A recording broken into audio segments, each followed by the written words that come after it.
Bueno, decíamos, Ricardo, que ha sido un año que comenzó sumamente judicializado, pero dentro del espectro político, y está terminando el año de la misma manera o peor, porque se prevé que el 2020 esté repleto de casos emblemáticos. Hay Juan gente... Paredes Castro, nuestro Sí. colega del diario El Comercio, ha escrito una columna, La justicia fallida, dice él, ¿no? Es el título. Dice, lo que ocurre es que la justicia en este lado del mundo está tan politizada y la política tan judicializada que es moneda corriente que quien pretenda juzgar no sea el juez, sino el fiscal, y que quien pretenda presentar cargos sea la prensa y no el fiscal.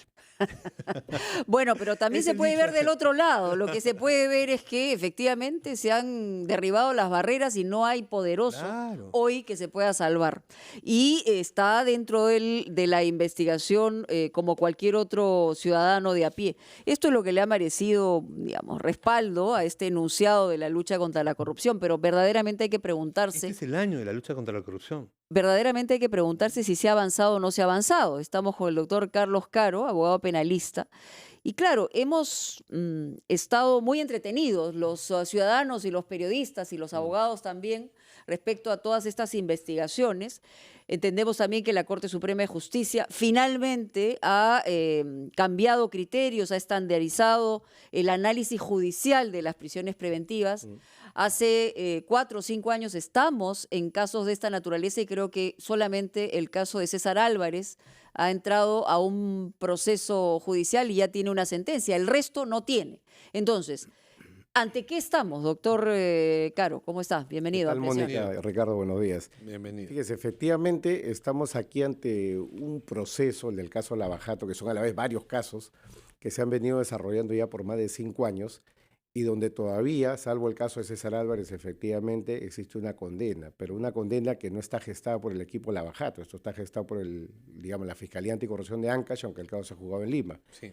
En el caso Montesinos Fujimori, el primer caso que llega a juicio es el del velero Carisma, Correcto. febrero del 2003, a los 2 años y 4 meses. Acá han pasado 5 años y todavía no hay ningún juicio oral. Hay Bueno, el acusaciones mejor fiscales, ejemplo es Martín Belaúnde del Ocio, ¿no? claro, que ha salido libre sin siquiera tener la acusación y siquiera ir a juicio. Y lo mismo ha pasado con los funcionarios del gobierno aprista. Están ahora con grillete electrónico. Sí, por el tema del tren eléctrico. Exactamente, exactamente. Entonces, yo creo 3 que, años de prisión preventiva y se acabó. claro, con lo cual al final este tema de las prisiones preventivas es un espejismo de éxitos, ¿no? Lo que en verdad puede garantizar el éxito de la lucha anticorrupción es que estos casos vayan a juicio. Creo que el reto de la Fiscalía en el 2020 es ya seleccionar los casos para ir a juicio. Ayer justo el doctor Vela ha dicho que el caso Keiko Febrero ya posiblemente podría ir ya en febrero a acusación y esperemos que... Pero lo mismo dijeron de Ollantumala hace un año. Tardó bastante tiempo, ¿no? Tardó bastante tiempo. Y ahorita está en etapa intermedia, o sea, ni Claro. siquiera ha entrado a un juicio oral. Claro, recordemos que ellos salen libres en julio del 2018.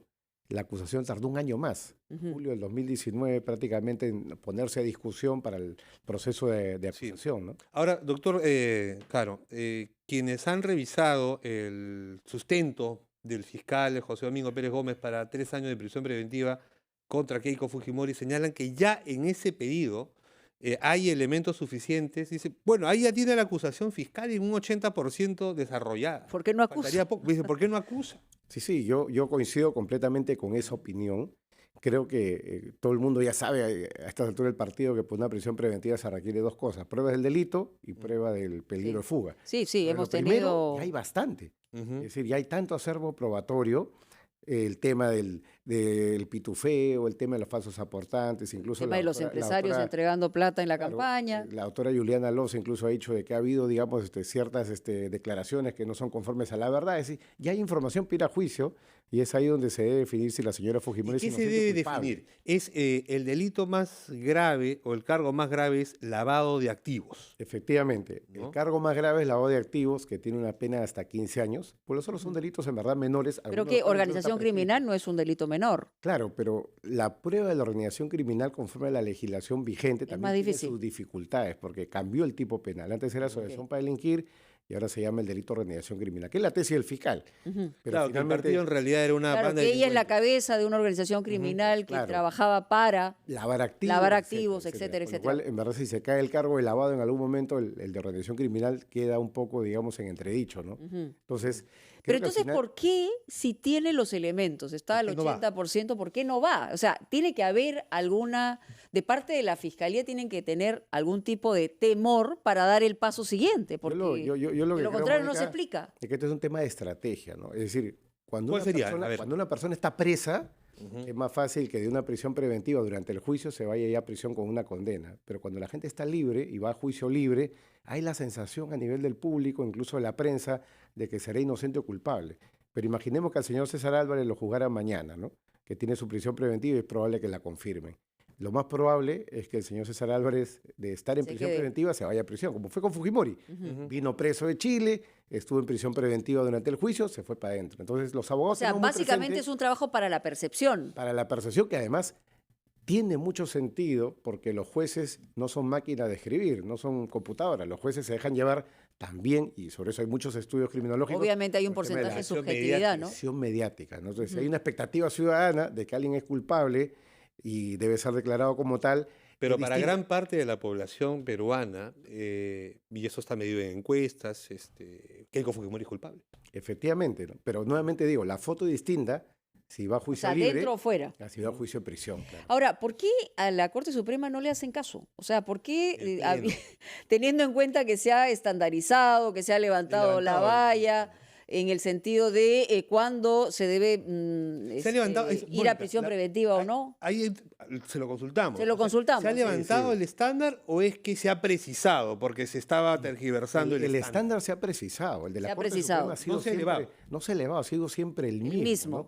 El detalle es de que acá tenemos una tradición jurídica en la que los jueces interpretan lo que dice la Corte Suprema, interpretan lo que dice el Tribunal Constitucional. Pero y tienen es esa una- posibilidad de esa es una- interpretar. pero eso es una perversión, porque si Ajá. estamos hablando de un acuerdo plenario dictado por la Corte Suprema Y uno de los artículos del plenario dice precisamente que es de obligatorio cumplimiento. que es de obligatorio cumplimiento y donde se dice, por ejemplo, que no es suficiente el flujo migratorio de una persona, pero al grupo de árbitros, a 9 que han salido libres luego, los mandaron a prisión porque viajaba mucho. Entonces ahí uno compara casi con manzanas, ¿no? O sea, la Corte Suprema ha dicho A, es menos A, pero ellos igual Ahora, deciden la y prisión esta preventiva. pregunta, digamos, esto pasa, que no les hacen caso, aunque sea de obligatorio cumplimiento. ¿Por qué? Porque no tenemos una Junta Nacional de Justicia, porque no hay una evaluación del trabajo del juez, porque nos estamos demorando tanto en una situación de reemplazo del Consejo Nacional de la Magistratura. O sea, ¿cuál es la razón de fondo? Porque uno no puede decir simple y llanamente no le hago caso y ya está. Yo en verdad no creo que sea un tema de controles, ¿no? Porque acá la probabilidad de sancionar a un juez o a un fiscal por un tema funcional es casi remota. O sea, Ya. que Son casi dioses, casi- entonces. sí, o sea, es muy difícil y lo que falta acá es una cultura, digamos, de cumplimiento de la jurisprudencia. Si estuviéramos en otro sistema como lo de Estados Unidos, Inglaterra, Holanda, hay un cumplimiento fiel de lo que dice la Corte Suprema. El juez puede discrepar, si yo no coincido con la Corte, es más, lo puede poner en su sentencia, pero al final fallo porque tengo Tiene que que fallar, cumplirlo. claro, tengo que cumplirlo. Y acá digamos, estamos un poco en el aire de que todo es interpretable, ¿no? Así como los congresistas interpretan o el Ejecutivo interpreta que es cuestión de confianza y cada uno tiene que su punto de vista, usted sabe pues que el texto y el papel aguantan toda la interpretación. Y se está usando también, como algunos han advertido, cuando se ha tocado a determinadas personas o personajes, el tema de la prisión preventiva, también se está abusando, o en todo caso se está recurriendo fácilmente a esta figura de lavado de activos, es decir, acuso a todos de lavado de activos para poder lograr una prisión preventiva, ya no importa lo que resulte en juicio después. Exactamente, porque según el acuerdo plenario 2 del 2017, la sentencia plenaria casatoria 2017 sobre el lavado de activos, la prisión preventiva para casos de lavado de activos requiere un estándar mucho menor que el de, evidentemente, una condena. Entonces, Claro. todo el mundo sabe que el tema del delito precedente lo tiene que discutir en juicio, con lo cual es patear y patear la pelota un poco para el juicio. Claro, pone el lavado de activos, ya no importa si luego lo puede demostrar, pero ya lo pusiste en prisión preventiva. Claro, y además, en el caso, por ejemplo, de Keiko Fujimori, hay los síntomas del lavado de activos. No digo que sea, pero hay pitufeo, hay falsos aportantes. Todas entonces, las formas todas las llevan al formas, mismo camino, claro, digamos. Y Debería evidentemente, estar en juicio. claro, no todo pitufeo es lavado de activos, ni todo lavado de activos es pitufeo. Eso se va a definir en el juicio, ¿no? Ahora, de hecho, si algo hemos comprobado en los últimos 2 años es que la prisión preventiva se entiende claramente entre la ciudadanía como una prisión a cuenta. Es decir, Eres culpable y mientras vamos a juicio ya vas claro, pagando. ya eres culpable mientras vamos a juicio. Claro. Y eso es una situación que políticamente ha sido rentable. Claro, y es un mal mensaje porque luego cuando se caen las prisiones preventivas, Belaúnde del Ocio, Nadine Heredia, Humala, etcétera, se genera la sensación de impunidad, ¿no? Y el público dice, el taxista en la calle dice, pero salió libre, ¿qué poder tiene, no? Claro, y el público no entiende de que no se le está declarando inocente, simplemente se está diciendo que por el momento no cabe que esté preso y que tienen que ir a Pero juicio. se ha construido eso mediáticamente. Se ha construido eso, pero es un mensaje, con el perdón de la expresión, un poco perverso, porque creo que la población lo que demanda son soluciones definitivas, sentencias de fondo que definan si alguien es culpable o inocente. Mire, Lula da Silva, que es el ejemplo más claro del caso Lavajato, solamente se fue a prisión una vez que lo condenaron en todas las instancias, incluso puso un habeas corpus, Sí, claro. lo perdió en todas las instancias y ahí recién se fue preso. Ya salió libre también por obra y magia de la justicia brasilera, pero fue a prisión solo al final, no al principio del caso.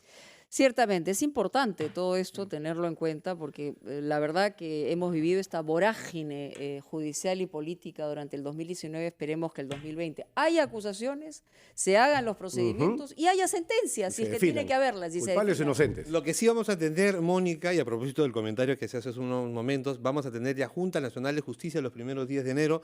Ayer empezó el proceso final. Que es Habemos junta. Habemos junta dentro de 2 días. Porque ayer empezaron con 9 de los candidatos que han llegado a esta etapa las entrevistas personales, hoy continúan los demás y al final vamos a tener 14 miembros elegidos, 7 titulares y 7 suplentes en los primeros días de enero. Bueno, es Ahí una está. buena noticia, a Sí, pesar de que ha está. pasado tanto tiempo. Vamos a una pausa, ya regresamos.